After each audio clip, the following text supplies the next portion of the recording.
Olá pessoal, um prazer estar com vocês. Nós vamos passar aqui para vocês uns tópicos que devem ser colocados para vocês de forma, vamos dizer assim, complementar, né, às aulas presenciais, como nós havíamos prometido.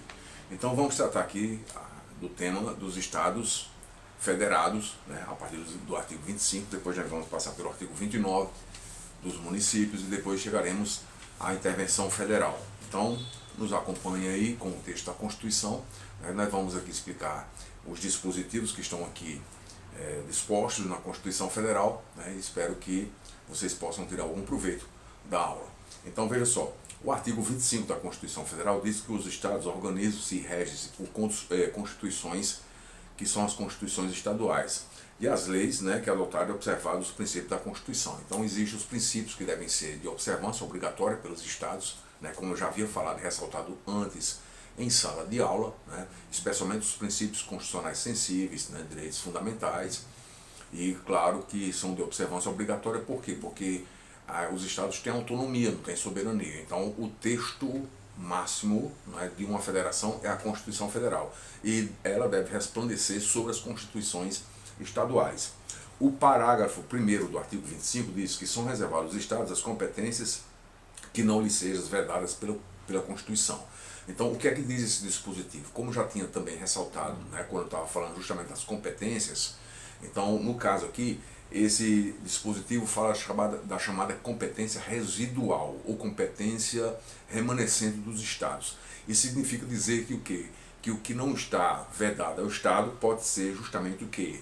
Exercido, né, pelo próprio estado-membro. A competência ele pode ser exercida justamente por quê? Porque não havendo vedação, ou seja, não sendo a competência atribuída à União ou atribuída ao município, remanesce, né, torna-se residual para o Estado. Né? E os estados também, né, no caso de competência específica que não seja residual, nós temos aqui um caso importante, que é o do parágrafo 2º, que diz que cabe aos estados explorar diretamente ou mediante concessão os serviços locais de gás canalizado na forma da lei, vedada a edição de medida provisória para sua regulamentação. Aqui é um caso de competência executiva, no caso de competência administrativa. E essa não é residual, essa é uma competência expressa ao Estado. Então nem ao município, nem à União seria justamente atribuído, porque no caso já está sendo atribuído ao Estado da Federação, aos Estados-membros de um modo geral, o serviço de gás canalizado, aquele gás que, na verdade, pode existir uma estatal criada pelo Estado ou haver uma concessão para o setor privado, né, e mediante concessão pode ser feita justamente através de um processo de licitação, de acordo com o fundamento do artigo 175, né, mas desde que o serviço incumba ao Estado, né, que é o serviço de gás canalizado para distribuição às pessoas de um modo geral. Né. Na Paraíba nós temos uma empresa estatal chamada PB Gás. Né. E o artigo 26, que inclui-se entre os bens dos estados. Aqui nós não estamos falando de competência, mas de domínio do Estado. O que é domínio? É a relação, vamos dizer assim, de propriedade. O domínio iminente significa dizer, o domínio efetivo significa dizer que o Estado tem domínio sobre determinados bens. Isso também ocorre com a União, como nós vimos lá, os bens da União, né? E aquilo que pertence aos municípios. Então, por exemplo, as águas superficiais, subterrâneas, fluentes, emergentes em depósitos, ressalvadas neste caso na forma da lei, as decorrentes de obra da União. Então, as águas superficiais ou subterrâneas, desde que estejam localizados integralmente no território de determinado estado. As áreas nas ilhas oceânicas e costeiras que estiverem no seu domínio, excluídas aquelas sob domínio de União, municípios ou terceiros. Aqui é importante ressalvar, né, que no caso as ilhas, as áreas de ilhas oceânicas que fiquem no interior do estado são justamente aquelas que não estão afetadas ao domínio da União, né, ou que não sejam sede de municípios ou que não pertençam a terceiros. Aqui você vê a possibilidade, inclusive, de existirem ilhas particulares. Né?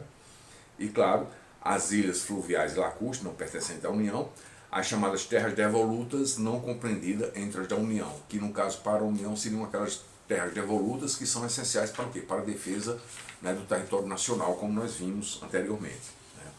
E o artigo 27 trata justamente de uma regra específica sobre não possibilidade, mas o número determinado, né, para para a Assembleia Legislativa, né, que corresponderá ao triplo da representação do Estado na Câmara dos Deputados. Existe uma lei, né, que trata disso, uma lei complementar de 1993, né, que nós vamos também nos reportar essa lei quando falarmos justamente da representação da Câmara. Essa lei, infelizmente, não foi ainda atualizada com os censos recentes, existe uma desproporcionalidade, mas eu tomo como exemplo, né, que o cálculo é feito justamente com base, né, no número de representantes que o Estado da Federação tem na Câmara dos Deputados. Aqui, no caso da Paraíba, nós temos 36 deputados estaduais, porque é 3 vezes o número de representantes que o nosso Estado tem na Câmara dos Deputados, né? E que mais? O parágrafo 1º do artigo, no caso do artigo 27, né, estabelece justamente o tempo de mandato para os deputados estaduais, né, que é de 4 anos. O parágrafo 2º fala dos limites para deputados estaduais, os limites de subsídios, né, e o parágrafo 3º trata da chamada competência, né, da Assembleia Legislativa para no caso, dispor sobre o seu regimento interno, né? E o parágrafo 4º diz que a lei disporá sobre a iniciativa popular no processo legislativo. Aqui, no caso, nós temos justamente uma regra que é também, de alguma forma, prevista, né, semelhante a uma regra que é prevista na Constituição Federal, que trata da iniciativa popular. Quando nós estivermos em processo legislativo, nós veremos como é que se dá isso, né? Como é que se dá justamente a possibilidade de participação. No caso, nós teríamos que ter pelo menos 1% do eleitorado manifestado, né, em um número específico de unidades da federação, e que haja manifestação de 3/10, né, da população que requereu justamente através de um abaixo-assinado a iniciativa popular. Mas apenas isso é um momento deflagratório, não determina, não compromete, não vincula o legislador. É apenas uma pretensão. Nós vamos explicar isso direitinho quando estivermos lá em processo legislativo. Mas aqui essa regra justamente estabelece que a lei deve dispor sobre os critérios, né, de como deve ser exercida a iniciativa popular de lei estadual. No caso da Constituição Federal, é lei de âmbito nacional. Como também existe, né, a possibilidade de iniciativa legislativa para lei municipal, né? E o artigo 28 trata da eleição de governador, né, que a eleição é vinculada ao do vice, né, ou melhor, do vice é vinculado do governador para um mandato de 4 anos, né, e deve ser realizado no primeiro domingo de outubro, em primeiro turno, e último domingo de outubro, em segundo turno, se houver, do ano anterior ao término do mandato de seus antecessores, e a posse ocorrerá em 6 de janeiro do ano subsequente, né, observado quanto mais a regra do artigo 77. A regra do artigo 77 faz referência justamente à possibilidade de segundo turno em eleições presidenciais, né? E o parágrafo 1º diz que perderá o mandato do governador que assumir outro cargo ou função administrativa na administração pública direta ou indireta, ressalvada a posse em virtude de concurso público, né? E, claro, o parágrafo 2º trata dos subsídios máximos que devem ser fixados justamente por lei de iniciativa da Assembleia Legislativa. No artigo 29, nós temos as disposições sobre os municípios, né, que eles devem ser regidos por lei orgânica, votada em 2 turnos, com interstício máximo, ou seja, com intervalo de 10 dias, né, e essa lei é a lei básica do município, é como se fosse uma constituição do município. A partir dela emanam as outras leis municipais, como, por exemplo, o plano diretor, né, quando for obrigatório, para municípios com mais de 20 mil habitantes, né, e também código de postura, legislação tributária, legislação financeira, a instituição, por exemplo, de instituto de previdência e assim por diante, né. E, claro, os dispositivos que complementam o artigo 29, no caso, o inciso 1, nós vemos aqui no inciso 1 a eleição, como é que se dá a eleição de prefeito e vice-prefeito, que é para o mandato de 4 anos, né, com pleito direto e simultâneo para todo o país. Então as eleições municipais acontecem em todo o país, para todos os municípios. Excepcionalmente, para ocorrer uma eleição fora desse período estabelecido para todos os outros municípios, quando for o caso de uma eleição extraordinária em decorrência da vacância do cargo de prefeito e de vice. e quando o cargo esteja sendo ocupado interinamente pelo presidente da Câmara ou pelo presidente da Câmara ou no caso de uma intervenção, né? Se for possível isso vir a ocorrer. Mas é uma excepcionalidade, né? No caso de cassação do mandato eletivo do prefeito e do vice, né? A vacância do cargo de prefeito e de vice faz com que, no caso, a Justiça Eleitoral estabeleça um prazo específico para a realização de novas eleições e a população vai ser consultada, né, através do pleito. No caso, a população vai escolher um novo prefeito, uma nova prefeita, né, e vice. O inciso 2 traz uma regra técnica sobre o período de realização e, claro, traz também a possibilidade, né, a previsão da possibilidade de realização de segundo turno para os municípios em que haja mais de 200 mil habitantes. Não são 200 mil eleitores, são 200 mil habitantes, né? Então, respeitar também a regra do artigo 77 da Constituição Federal, como eu falei aqui anteriormente, que é a regra que traz a possibilidade de realização de segundo turno, né, para presidente da República, desde que não haja o primeiro colocado atingido a maioria dos votos, 50% mais um, né? E a posse do prefeito e do vice-prefeito, segundo o inciso 3, né, se dá no dia 1º de janeiro do ano subsequente à eleição. E o inciso 4 traz regras interessantes sobre a composição das câmaras municipais, né? A composição das câmaras municipais, que deve ser de número variável, né? No caso, né, a linha A desse inciso, nós temos um número mínimo, né, de vereadores que devem compor uma Câmara Municipal. No caso dessa linha, está estabelecido que o número é de 9 vereadores nos municípios de até 15 mil habitantes. Então, um município de 1.000 até 15 mil habitantes, né, vai ter a representação de 15 vereadores. Depois, na linha B, né, são 11 vereadores nos municípios de mais de 15 mil habitantes e, claro, de até 30 mil habitantes. E assim vai crescendo o número de vereadores até chegar justamente ao máximo, né, ao número máximo, que seria justamente o previsto na linha X, né, que é de 55 vereadores nos municípios de mais de 8 milhões de habitantes, que no caso nós só temos um exemplo, que é o município de São Paulo, né, 8 milhões de habitantes.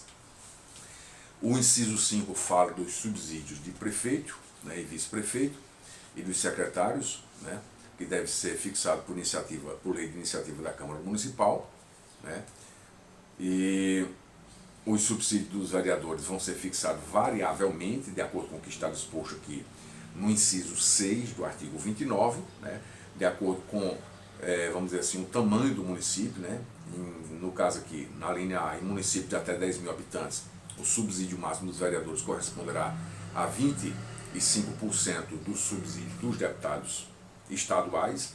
Por quê? Porque no caso, municípios muito pequenos, né, então, de até 10 mil habitantes, não faz sentido, por exemplo, um vereador ganhar 50% ou mais do que ganha um deputado estadual, né? Deve ser proporcional justamente por quê? Porque é um município de economia limitada e de número de habitantes também, né? O máximo que se tem é municípios com mais de 500 mil habitantes, que o subsídio máximo de vereadores corresponderá ao quê? A 75% do subsídio dos deputados estaduais. Então, por exemplo, em João Pessoa, um vereador percebe 75% do subsídio de um deputado estadual. Já, por exemplo, né, num município menor, como o município do Lastro, né, ele vai receber no máximo 25% do que percebe um deputado estadual. E é justo que seja assim proporcional. Agora, obviamente, deveria ter mais detalhes, mas a Constituição não tem como ser detalhista. Isso deveria ser regulamentado especificamente por lei complementar, não deveria ter se deixado ao encargo da Constituição tratar dessas questões aqui, né? E o inciso 7 trata justamente do que?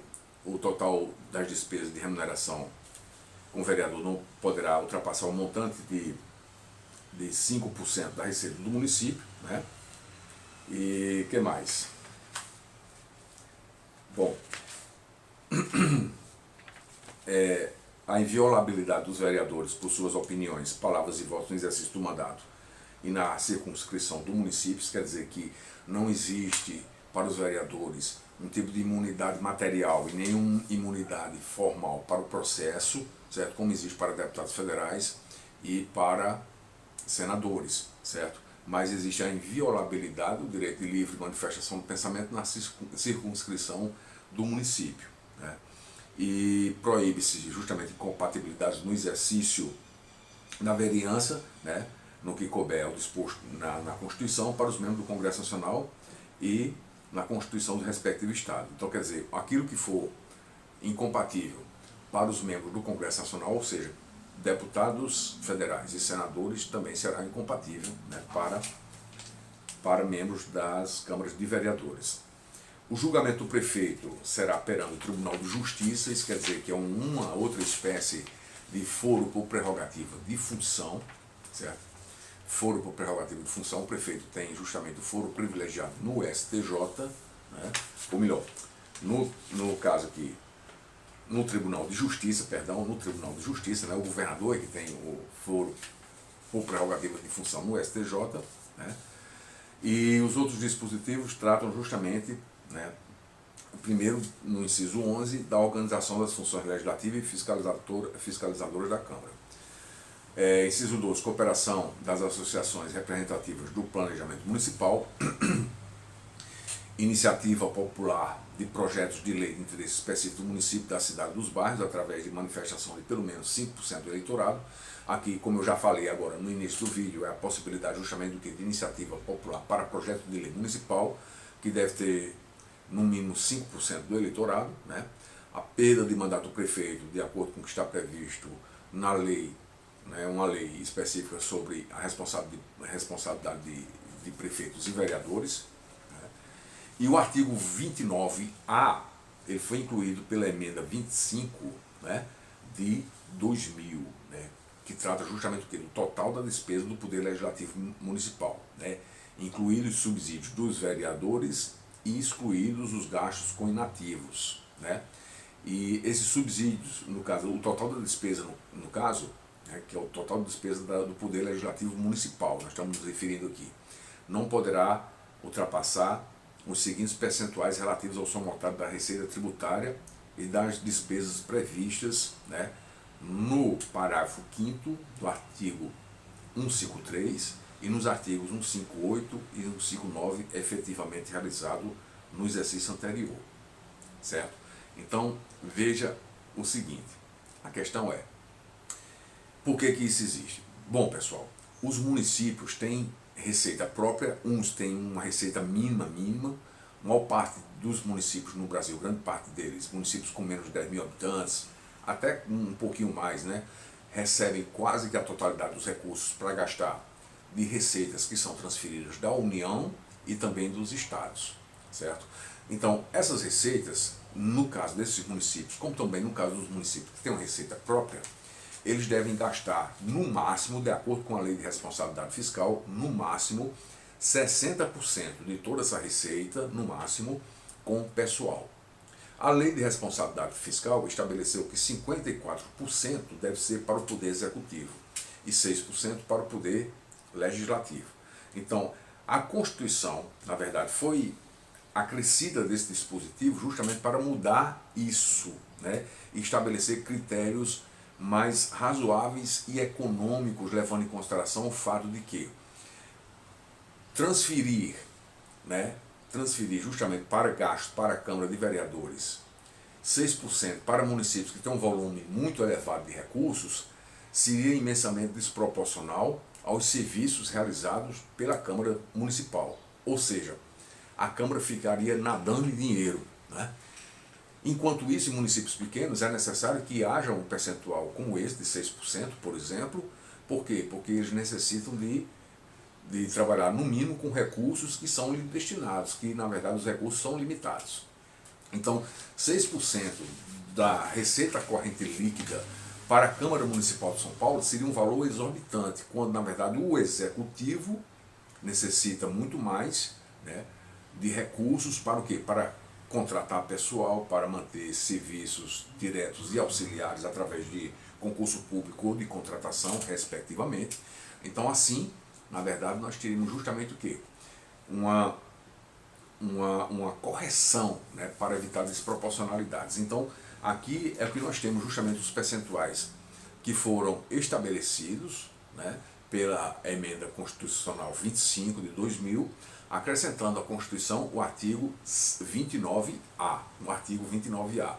Então, o total das despesas do Poder Legislativo Municipal, então isso vai variar de acordo com o quê? Com a população também. Nós temos no inciso 1, será de 7% para municípios com população de até 100 mil habitantes, certo?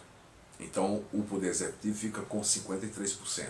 De quê? Dos 60 totais em que o município deve gastar com o pessoal, certo? Aqui, no limite, né, no inciso 6, nós temos 3,5% para municípios com população acima de 8 milhões de habitantes, certo? Então, no caso, o executivo municipal desse município ficaria com o quê? Com 66,5%. Então, isso foi estabelecido através da emenda 25 de 2000, estabelecendo critérios mais, consentâneos com as necessidades de cada município, levando em consideração o tamanho do município e, claro, isso implica também no que? Na economia do município, que deve ser levada em consideração, né, para fins de rateio de gastos. E, claro, o que é repassado para a Câmara dos Vereadores se dá o nome de duodécimo, que são os repasses que são feitos pelo Poder Executivo para que a Câmara gaste com os subsídios dos vereadores e com o seu corpo funcional, de um modo geral. E o parágrafo 1º do mesmo dispositivo diz que a Câmara Municipal não gastará mais de 70% de sua receita com folha de pagamento, incluído o gasto com subsídio dos vereadores. Então, a 70% no máximo de gasto com o pessoal, o restante é para gasto de expediente, né? Então, o parágrafo 2º diz que constitui crime de responsabilidade do prefeito efetuar repasse que supera os limites deste artigo, né? Não enviar o repasse até o dia 20 de cada mês, que é o chamado duodécimo que eu me referi agora, né? Enviá-la menor em relação à proporção fixada no orçamento, e constitui crime de responsabilidade do presidente da Câmara o desrespeito no parágrafo 1º deste artigo, né?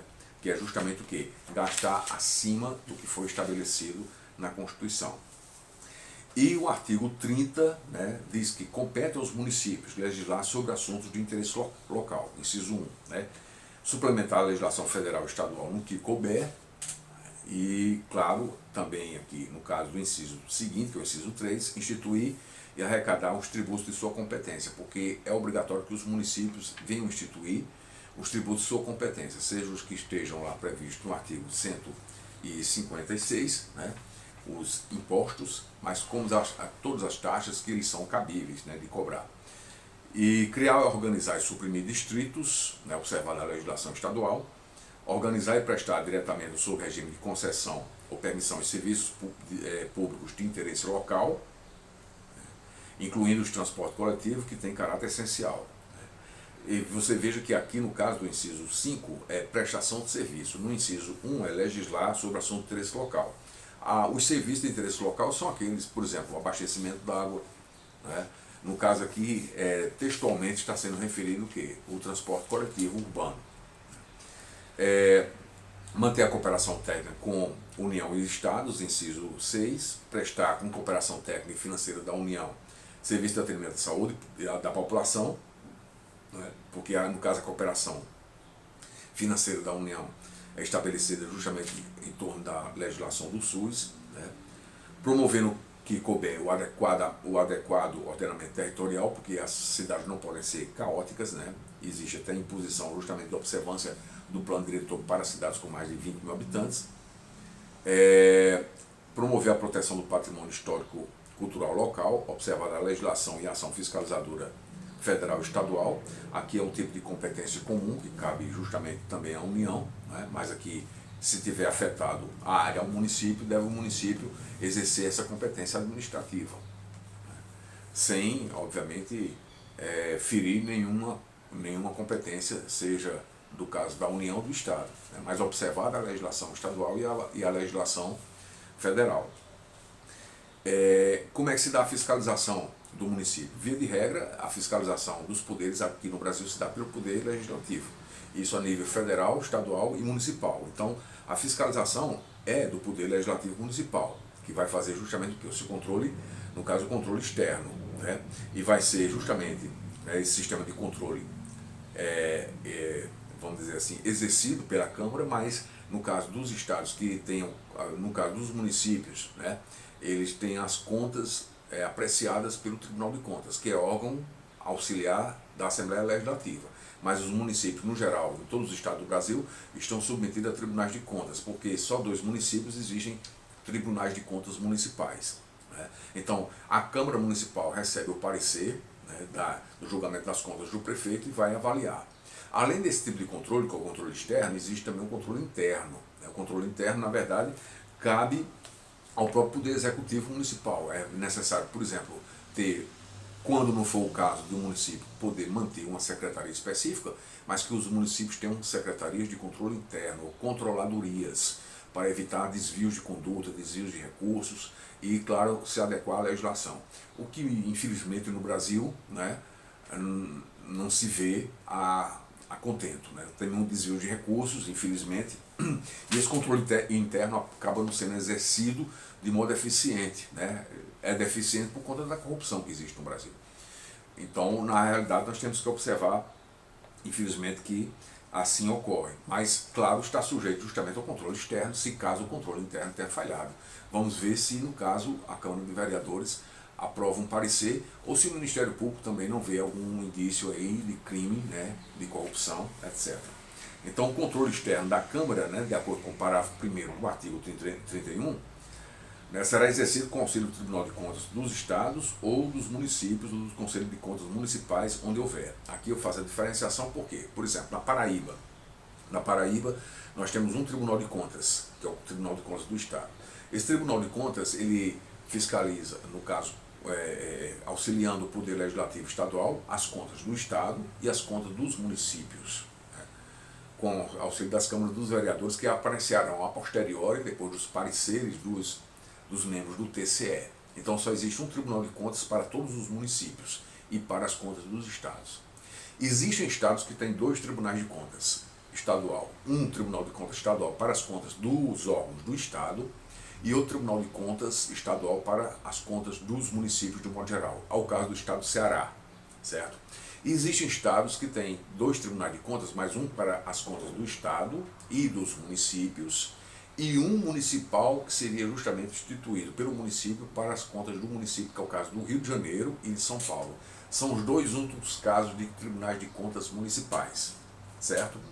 E, no caso, né, as contas sendo remetidas para a Câmara, o parecer prévio emitido pelo órgão competente, né, sobre as contas do prefeito, que ele deve anualmente prestar, só deixar de prevalecer por decisão de 2/3 dos membros da Câmara. Isso aqui é uma regra, infelizmente, que ainda persiste na Constituição, que não deveria ser assim. Ou seja, se o prefeito, mesmo que tenha as contas julgadas irregulares no Tribunal de Contas do Estado, certo? Se ele tem 2/3, no caso, 2/3 de membros da Câmara, né, que não concordem com o parecer do Tribunal de Contas, então as contas são aprovadas e não rejeitadas, né? Agora, em casos graves, pode haver interesse dos órgãos competentes para pedir a responsabilidade do prefeito, no caso do Ministério Público.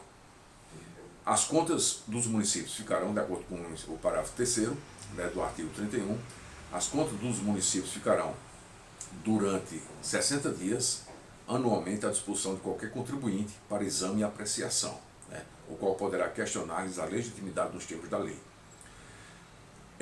Parágrafo 4º. É vedada a criação de tribunais de contas, conselhos ou órgãos de contas municipais. Então, a Constituição respeitou, no caso, apenas a existência dos que já existiam, né, dos precedentes, que no caso, Tribunal de Contas do município de São Paulo e Tribunal de Contas do município do Rio de Janeiro. A partir da Constituição de 88, é vedado qualquer município criar um Tribunal de Contas próprio, certo? Bom, o artigo 32 trata justamente da organização do Distrito Federal, né? Ele não pode ser dividido em municípios, de acordo com o artigo 32, né?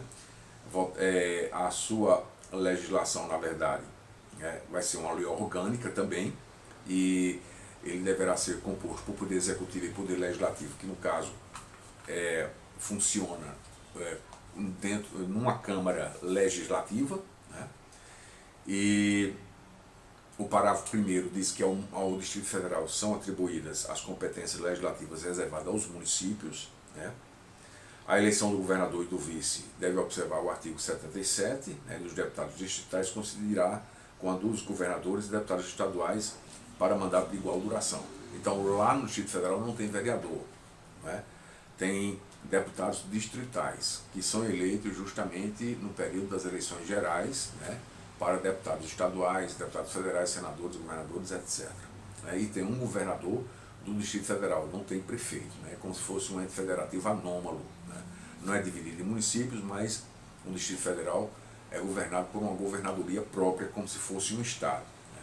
E todas as competências que são atribuídas ao estado e aos municípios vão pertencer também cumulativamente ao Distrito Federal, de acordo com o parágrafo 1º.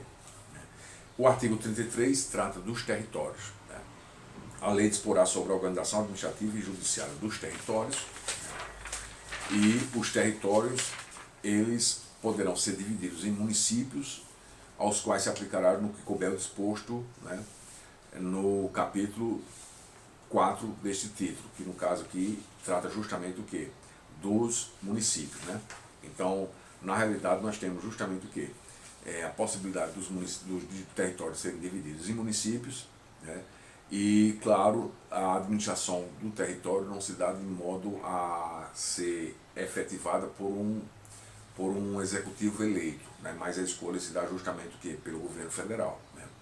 As contas do governo no território serão submetidas ao Congresso Nacional, com parecer prévio do Tribunal de Contas da União, e nos territórios federais com mais de 100 mil habitantes, além do governador, né, nomeado na forma desta Constituição, né, haverá órgãos judiciais de primeira e segunda instância, membros do Ministério Público e defensores públicos federais.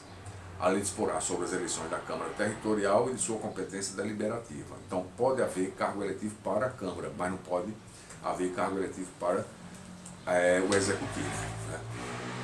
No artigo 34, nós temos o capítulo específico, né, o capítulo 6, que é da intervenção, artigo 34 e seguintes. Aqui nós temos justamente o quê? Dispositivos referentes ao que é a integridade, a defesa da integridade da Federação Brasileira, que desde o início nós estamos falando sobre isso, né?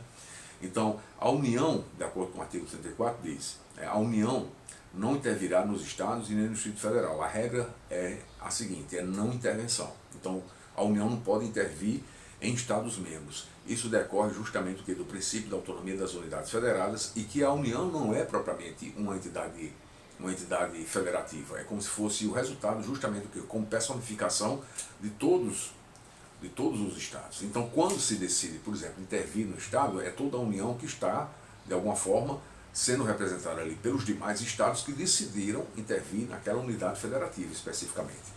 Politicamente é muito difícil acontecer. Por quê? Porque o jogo de poder é muito grande, e muitos que são, vamos dizer assim, aliados de políticos preferem não, por exemplo, solicitar uma intervenção. Justamente por quê? Porque ele mesmo pode ser, no seu próprio estado, possivelmente, vamos dizer assim, sujeito a um processo de intervenção. Mas em quais situações ocorre a intervenção? Então vamos dizer aqui, né? Por exemplo, pode acontecer intervenção federal para manter a integridade nacional. De que modo isso? Vamos supor que um estado invada a competência territorial do outro, mas que de alguma forma esteja tomando essa área territorial, certo? Ou o estado que queira se desagregar, seccionar-se, né, do estado brasileiro, o estado membro que queira seccionar-se. Então ele está tentando o quê? Quebrar a integridade nacional. Então seria justamente sujeito à intervenção. Repelir, inciso 2, repelir invasão estrangeira ou de uma unidade federada da federação em outra, né? No caso, como eu falei anteriormente, o estado que se aposta de área territorial de outra, então seria enquadrado aqui, invasão armada estrangeira, certo? Ou invasão estrangeira, mesmo que não seja armada, uma invasão no território nacional, seria o caso justamente de intervenção. Claro, obviamente, se houvesse passividade dos governos locais, né? Havendo uma invasão no território de um estado fronteiriço, por exemplo, havendo passividade do governador, haveria justamente o que? A possibilidade de intervenção e afastar o governador, né? Para que toda a União fosse responsável pela defesa da integridade territorial brasileira. Por termo a grave comprometimento da ordem pública, mas é diferente do que está previsto no artigo 136, porque lá não há necessidade de intervenção, mas apenas de convocação de forças armadas, né, para prontamente restabelecer a ordem pública. Aqui, no caso, o fato de haver comprometimento da ordem pública é quando, na verdade, há ingerência do Poder Executivo e o governador deve ser afastado. No caso do artigo 136, que é o estado de defesa, não há necessidade de afastamento do governador, né? Garantir o livre exercício de qualquer dos poderes da federação, certo? Reorganizar as finanças da unidade da federação que suspendeu o pagamento de dívida, fundada por mais de 2 anos consecutivos, salvo motivo de força maior, deixar de entregar aos municípios receitas tributárias fixadas na Constituição dentro dos prazos estabelecidos em lei, né? E, no inciso 6, prover a execução de lei federal ou de decisão judicial, assegurar a observância dos seguintes princípios constitucionais, né? Ou seja, se o Estado não está observando a forma republicana, sistema representativo, o regime democrático, né? Direitos da pessoa humana, autonomia municipal, né? Prestação de contas da administração pública, direta e indireta. Então, seria o caso de intervenção. O Ministério Público Federal uma vez propôs intervenção em um estado do Centro-Oeste, né? Que no caso estava havendo um grave comprometimento da ordem pública e desrespeito aos direitos humanos, né? Desrespeito aos direitos da pessoa humana, porque havia indício que estava havendo extermínio de pessoas lá ligadas justamente a disputas de terra, né? Mas foi verificado em loco que não seria justamente o caso de desrespeito como se estava cogitando o Ministério Público Federal, né? Eu não necessariamente concordo com isso. Foi verificado que era uma série de assassinatos que tinha a ver realmente com o conflito de terras, mas que isso não estava sendo decorrente justamente de uma ingerência governamental ou por, entre aspas, assim, alguma fragilidade da ordem pública local, no caso lá, né, do estado referente aqui, né, que eu estou mencionando, que é o estado da região centro-oeste, né? Não seria ineficácia e ineficiência da polícia, né, da ordem de segurança, mas tudo bem, né, não foi deferido, não foi admitido. E, claro, ainda a aplicação do mínimo exigido da receita resultante dos impostos estaduais, compreendida proveniente de transferência na manutenção do desenvolvimento do ensino e nas ações de serviços de saúde. Ou seja, o Estado não aplicou os recursos que são transferidos na saúde dentro dos percentuais que são estabelecidos, então deve sofrer intervenção federal. Também no caso dos recursos que são destinados à educação. O artigo 35 diz que o Estado, né, não intervirá em municípios, porque no caso não pode haver intervenção federal, ou seja, da União em municípios. Quem pode intervir em municípios é o Estado, né? Então segue basicamente o artigo 36, a mesma regra, né, do artigo 34, que diz que o Estado não intervirá em seus municípios, nem a União nos municípios localizados no território, exceto quando, né? Então observa aqui que o município que pode sofrer intervenção da União é apenas município de território, não município de Estado. Então, no caso, quando o município deixar de pagar sem motivo de força maior por 2 anos consecutivos a dívida fundada, né, que é a dívida que foi, no caso, negociada com um ente público, né, não forem prestados contas na forma da lei, não tiver sido aplicado o mínimo da receita municipal na manutenção e desenvolvimento de ensino, né, nas ações de serviço público de saúde, e o Tribunal de Justiça der provimento à representação, né, para assegurar a observância dos princípios indicados na Constituição Estadual e para prover a execução de lei ou de ordem de decisão judicial. No caso, se houver descumprimento de decisão judicial, né, de Tribunal de Justiça, deve haver intervenção e, por conseguinte, da mesma forma, seguindo o mesmo regramento, haverá afastamento do prefeito municipal. Então, mas o artigo 36 traz as regras sobre como se deve se dar o processo de intervenção. No caso aqui, a decretação da intervenção dependerá, no inciso 1, no caso do artigo 34, inciso 4, né, que é justamente aquele que estabelece que o exercício de qualquer dos poderes está sendo, de alguma forma, afetado, né? Então, nesse caso aí, a solicitação deve ser do Poder Executivo, do Poder Legislativo ou do Poder Executivo coacto, né, ou impedido, ou de requisição do Supremo Tribunal Federal, se a coação foi exercida contra o Poder Judiciário. Então, quem é que está coagindo quem? É o Poder Legislativo que está coagindo,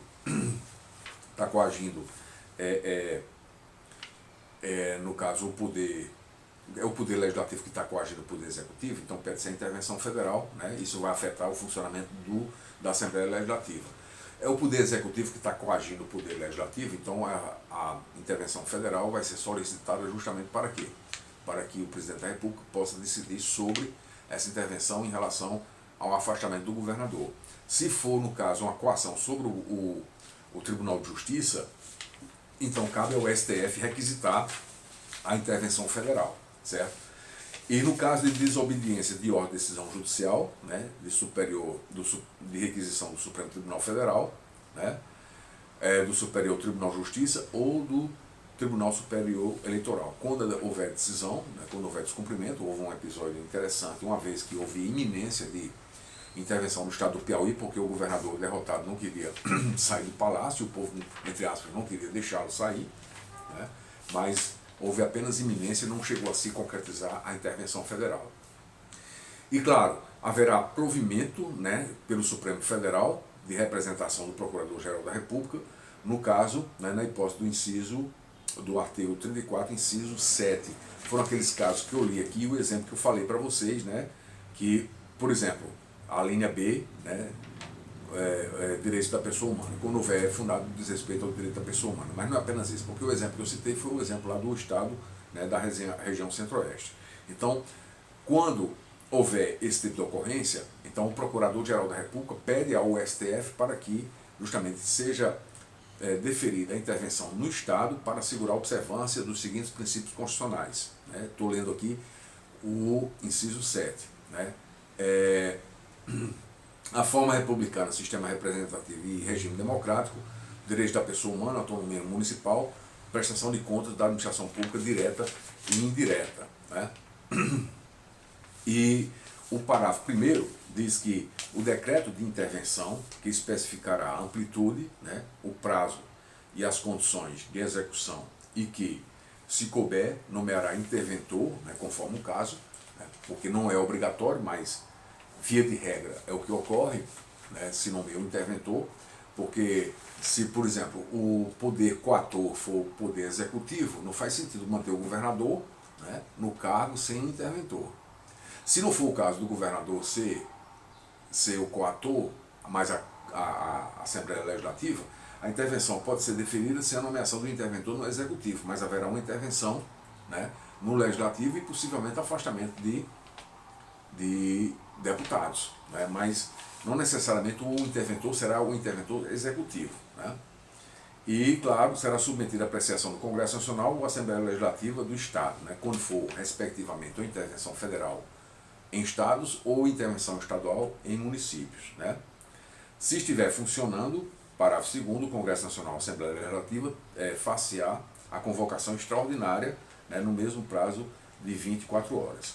No caso do artigo 34, inciso 6 e 7, ou do artigo 35, inciso 4, né, é dispensada a apreciação do Congresso Nacional ou pela Assembleia Legislativa e o decreto limitar-se-á a suspensão da execução do ato impugnado, se essa medida bastar ao recebimento da normalidade, ou seja, quando o provimento tiver que ser no caso do Poder Judiciário, que no caso aqui, como nos referimos, no caso do artigo 34, né, inciso 6, que trata justamente do quê? De prover a execução de lei federal. Então, é representação do Procurador da República ao Supremo. Então, se, no caso, a intervenção deve partir do Supremo, é desnecessário a fiscalização por parte do Congresso Nacional. Se a intervenção partir do Tribunal de Justiça para intervir-se no município, será dispensada justamente aqui a convocação para fiscalização da Assembleia Legislativa, porque aí, no caso, são tipos de provimento que não são provimentos vindo do Executivo Federal para intervenção federal ou do Executivo Estadual para intervenção em municípios, mas sim, respectivamente, do Supremo, né, e do Tribunal de Justiça. Né. Então, o parágrafo 4º diz que, cessados os motivos da intervenção, as autoridades afastadas de seus cargos, a estes voltará um salvo impedimento legal. Então, se for o caso, né, por exemplo, se for um governador que foi afastado, se for sanada a situação e verificado que ele não tem responsabilidade nenhuma, então não havendo inclusive a verificação de nenhum outro fato grave, ele pode retornar tranquilamente, né, caso possa ser compatível o retorno dele às suas funções básicas, né. Então, gente, essa é a aula complementar que eu estava devendo para vocês. Um forte abraço e até lá. À medida que nós tivermos necessidade de trazer mais aulas complementares, nós faremos aqui, certo? Tudo de bom, tchau, tchau.